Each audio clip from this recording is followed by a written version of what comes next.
again, glad I don't have the pressure of this pick. People are going to be mad at you, whatever you say.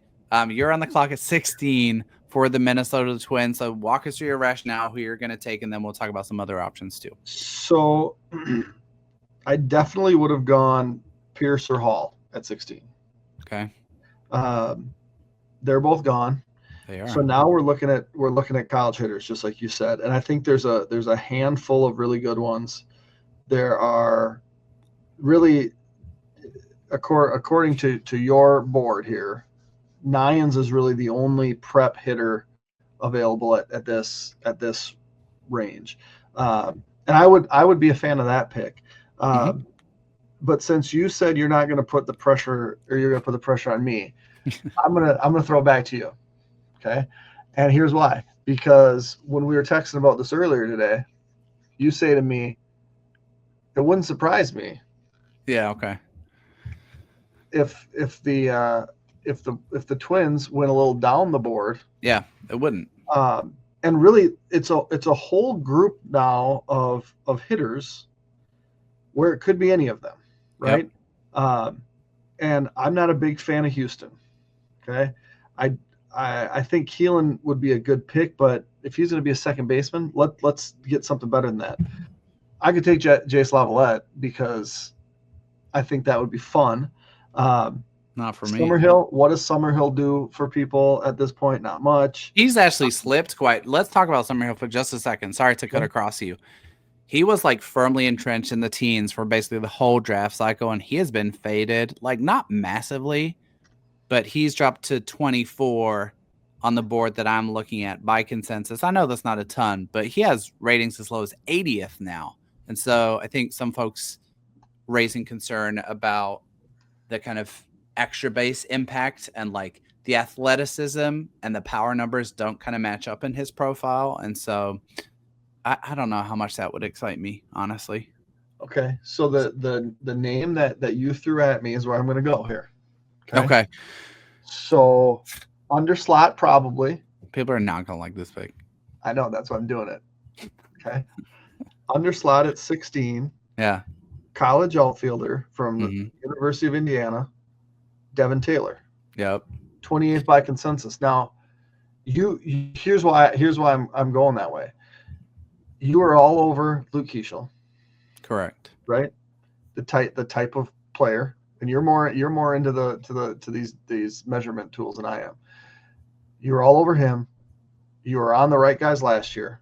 So when you all of a sudden throw Devin Taylor out, okay, why? What, you tell me why the Twins would be on him at 16?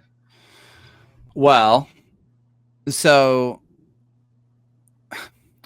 a couple of things I think are worth pointing out, right? So to me, this would absolutely be underslot at 16. So he's currently ranked 31st by consensus. He's been in that late 20s, early 30s range the entire cycle. He's been super consistent. We also talk always about how college hitters get pushed up the closer we get to the draft, right? Um, we talk a lot. I talk like ad nauseum on here about how we're looking for steady offensive improvement year over year. That's something he's shown, albeit against less exciting competition. He's absolutely a corner outfielder, right? He's a corner profile with not crazy supplementary tools. It is not a crazy arm. It is not like a crazy run tool. He is going to have to mash to provide value. And so I realize people are going to find that unexciting. But he's been a really consistent hitter. 18 home runs this year, walked 19% of the time, and struck out just 11, 169 WRC plus. Um, Maybe the most just like steady, consistent improvement of a college bat in this class. And so, why would he appeal? Is because he checks a number of boxes that the Twins would like, right? One is um, adjusted production numbers, steadily improving over his college career. Two, and I'm making assumptions here because I haven't seen a ton of like content and interviews.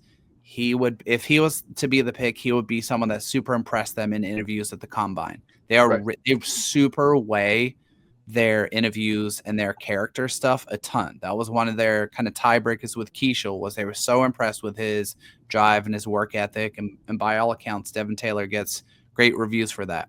The other thing I'll throw out there here is, and I'll shout someone out who reached out on Twitter today, Michael last name. I'm sorry, Michael. This is bad content. Not that many Michael.